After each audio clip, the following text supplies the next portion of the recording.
allez bien. On se retrouve aujourd'hui pour réaliser un fond de sac rigide pour nos ouvrages au crochet, notamment lorsque l'on souhaite réaliser des tote bags. Le tutoriel que je vous propose aujourd'hui est donc la base d'un projet à venir sur la chaîne. Je vous montre donc dans cette première vidéo comment réaliser le fond de sac et prochainement donc vous aurez la suite de cette vidéo. À l'issue, le but étant de réaliser un tote bag à la fois tendance, solide et bien évidemment réutilisable au crochet. Pour réaliser mon fond de sac, j'ai utilisé un mélange donc de coton et de polyester. Donc pour ma part, j'ai opté pour l'Ecovita de chez DMC. Vous pouvez bien évidemment utiliser le matériel de votre choix. J'aime énormément également les petites versions comme ceci où on a un peu de lurex dedans.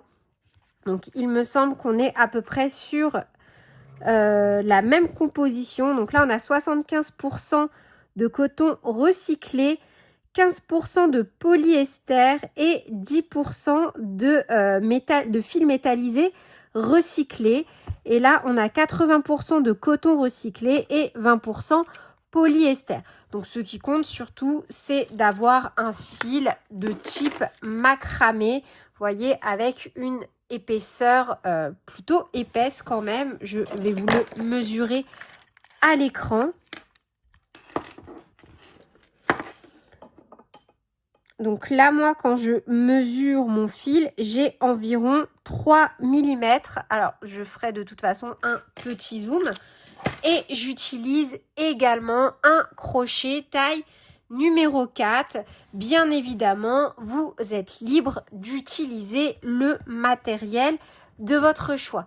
Gardez à l'esprit que si vous souhaitez changer de matériel et obtenir exactement les mêmes dimensions, le même rendu que celui que je propose en vidéo, vous pouvez, si vous le souhaitez, cliquez en description de cette vidéo sur le site. Vous allez retrouver très facilement, vous avez une barre de recherche, vous tapez échantillon voilà, dans la barre de recherche du site et vous allez avoir au moins 3 articles très complets sur le sujet, dont un qui s'intitule tout simplement comment réaliser un échantillon et qui vous renverra vers les 2 autres, que ce soit pour trouver des équivalences de fils ou tout simplement également venir donc recalculer un ouvrage en fonction de la tension que l'on peut exercer tout simplement. Donc dans cette vidéo, je vais tout simplement vous apprendre à réaliser donc les fondations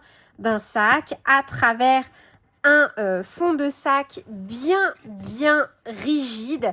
Moi personnellement je le travaille donc avec un crochet taille numéro 4 pour avoir un rendu bien dense.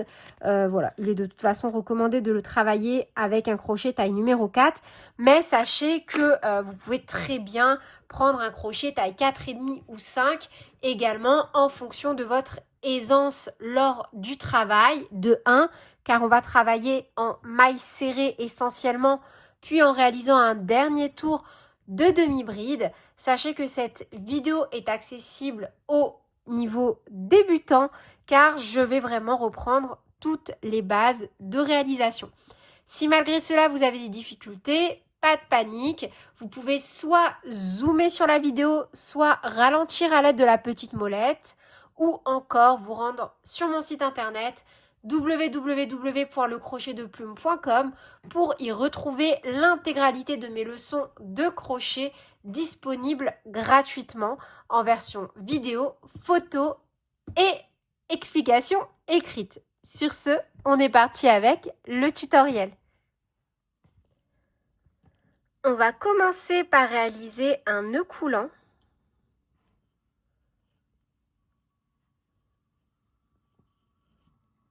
Comme ceci. Ensuite, on va venir réaliser une maille chaînette. Donc pour ma part, je viens réaliser un total de 11 mailles en l'air. 1, 2, 3, 4, 5,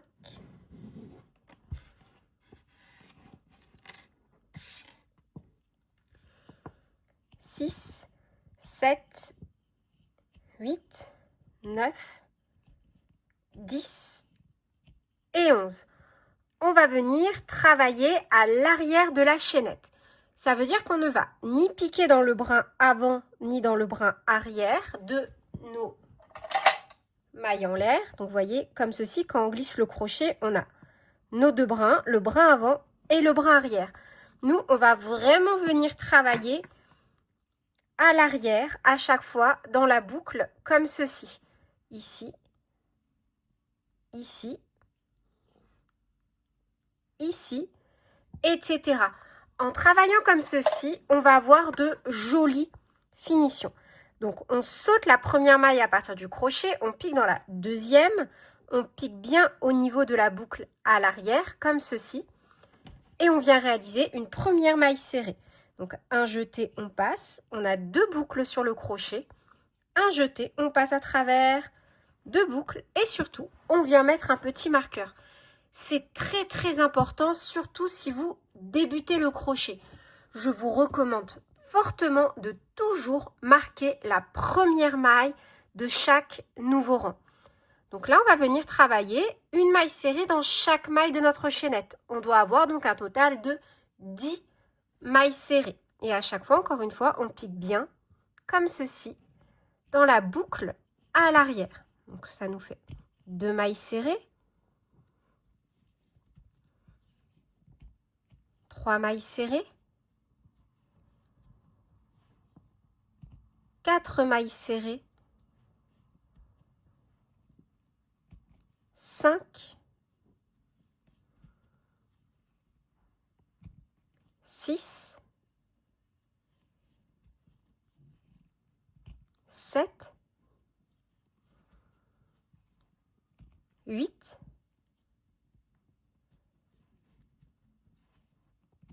9,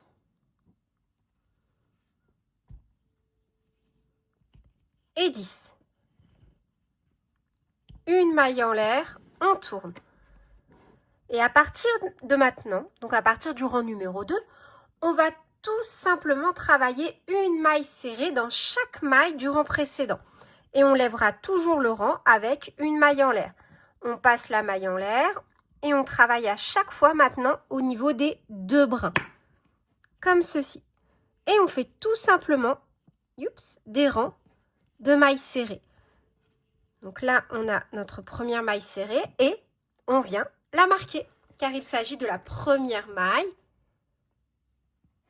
de notre deuxième rang, de notre rang pair, de nos rangs pairs. En fait, à chaque fois, on marquera la première maille de chaque rang impair avec un marqueur et la première maille de chaque rang pair avec un autre marqueur. Et on pique toujours dans les deux brins. Et on fait tout simplement de nouveau 10 mailles serrées. 3, 4,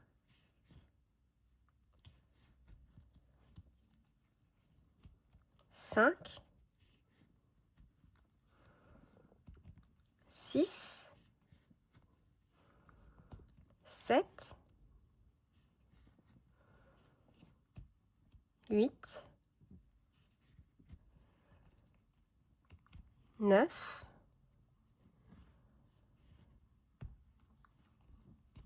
et 10. Une maille en l'air, on tourne. Et on va répéter notre rang 2 jusqu'à obtenir la longueur que l'on souhaite. Donc pour ma part, je vais venir travailler un total de 38 rangs. Donc là, on a déjà fait un rang, 2 rangs. On attaque le troisième et c'est simplement la répétition, donc toujours du rang numéro 2. On passe la maille en l'air. On pique donc dans notre première maille qui est la dernière maille serrée du rang précédent. On fait une maille serrée en piquant bien toujours dans les deux brins.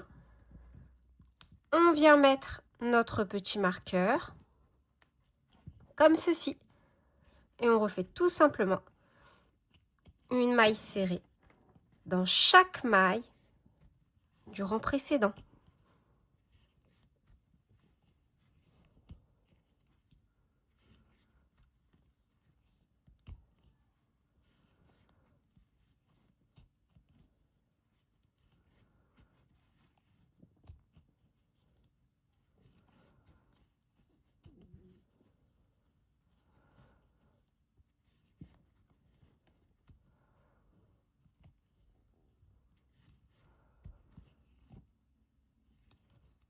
Et 10.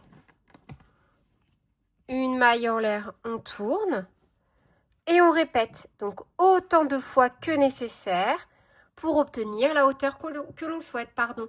Donc encore une fois, moi je vais réaliser un total de 38 rangs. Donc là j'en ai déjà fait 3. Et je poursuis jusqu'à avoir mes 38 rangs.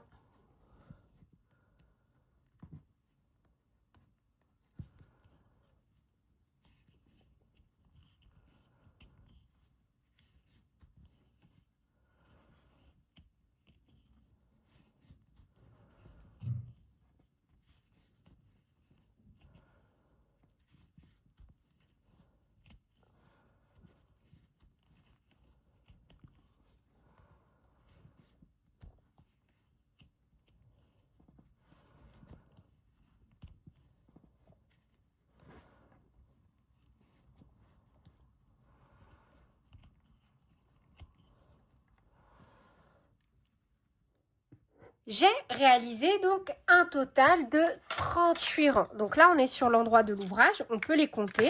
À chaque bande, on a en fait 2 rangs. Donc on a 2, 4, 6, 8, 10, 12, 14, 16, 18, 20, 22, 24, 26, 28, 30, 32, 34, 36 et 38. Donc quand je mesure, j'ai environ 30 cm sur 8 cm, 8,5. Après, honnêtement, ça dépend de la tension, de la taille de crochet, du fil employé.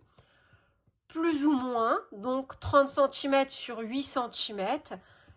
Voilà, c'est pas grave s'il y a un delta de 1 à 2 cm. Vous aurez soit un sac un peu plus petit ou un sac un peu plus grand. Voilà, moi je trouve personnellement que c'est pas gênant. Et idem, si vous souhaitez faire exactement les mêmes dimensions que moi en utilisant un autre fil, un autre matériel, n'hésitez pas à aller consulter l'article de blog Comment réaliser un échantillon où vous allez pouvoir retrouver toutes les billes et astuces pour adapter n'importe quel matériel à n'importe quel tutoriel. Directement dans cette configuration, on va venir travailler sur tout le tour cette fois-ci de notre rectangle. On va venir faire une maille en l'air. Je viens déjà m'armer d'un petit marqueur. On va venir travailler une demi-bride dans chaque maille du bord de chaque rang. Donc, un jeté. Et là, vous voyez, dans la première maille ici, on va piquer à chaque fois directement dans la maille. Un jeté, on ramène. On a 3 boucles sur le crochet. Un jeté, on passe à travers les 3 boucles. On vient de faire une première demi-bride et on va donc en faire un total de 38 puisqu'on a 38 rangs. Donc, un jeté, on pique dans la maille du rang suivant, du bord. On pique bien dans la maille afin de ne pas avoir de petits trous. Un jeté, on ramène. On a 3 boucles sur le crochet. Un jeté, on passe à travers les 3 boucles. Un jeté, on pique dans la maille suivante et on répète. On va donc faire une demi-bride dans chaque maille des rangs que l'on a réalisés. Et encore une fois, j'insiste, on pique bien dans la maille.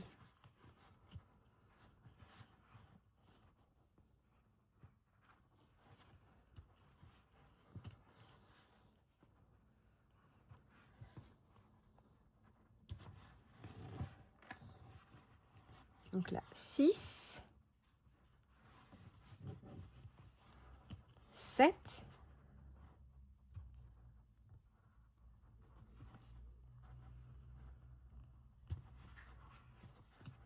8, 8,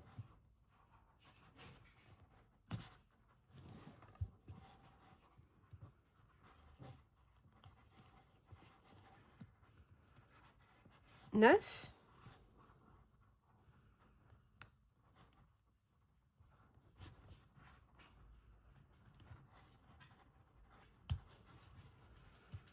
10,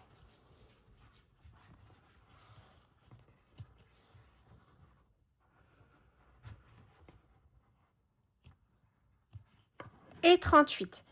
Donc là, on arrive au niveau de notre maille chaînette. Et on a nos 1, 2, 3, 4, 5, 6, 7, 8, 9 et 10 mailles.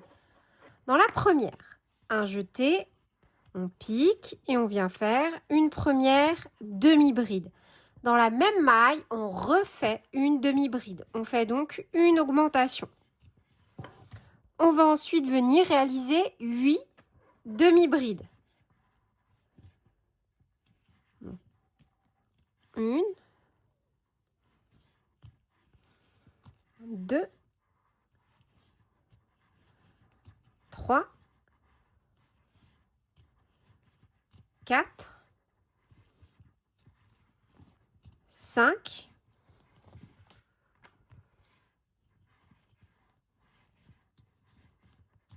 6,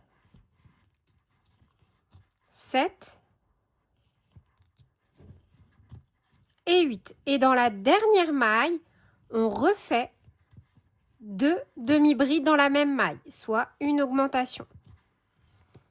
On vient de marquer donc nos angles, ici et ici. On va repartir de l'autre côté avec une demi-bride dans chaque maille du bord, exactement comme ce que l'on a fait ici de ce côté, un total de 38 fois. On a fait 38 rangs, on va de nouveau avoir 38 demi-brides travaillées sur toute cette partie-là. Donc on est reparti. Un jeté, on pique dans la première maille et on refait donc une demi-bride dans chaque maille du bord.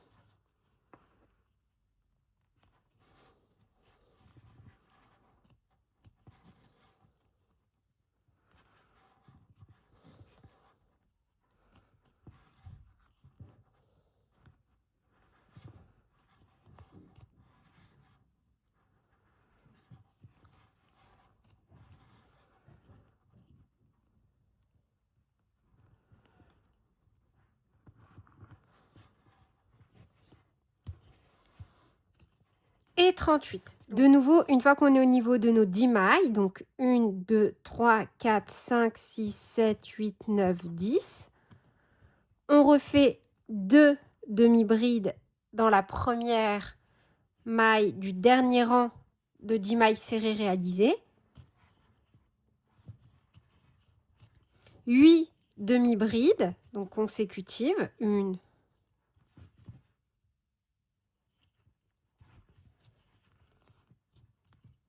2,